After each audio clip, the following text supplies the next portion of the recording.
Dito tayo sa Jeans Food Hub. Kain muna tayo ng masarap na breakfast bago pumunta sa trail. Ito po ang breakfast nila sa ngayon. Meron na agad papaitan. Ate Jane, ulam ko papaitan. Isang rice.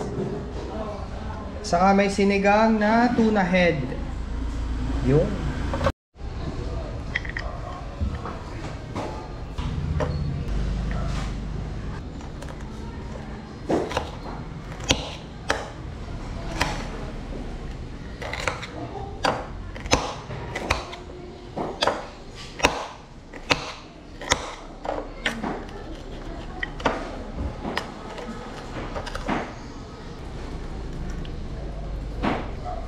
Ito na po ang ating papaitan. Yan.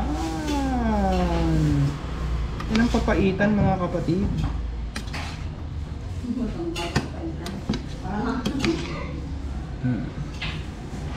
Breakfast na tayo.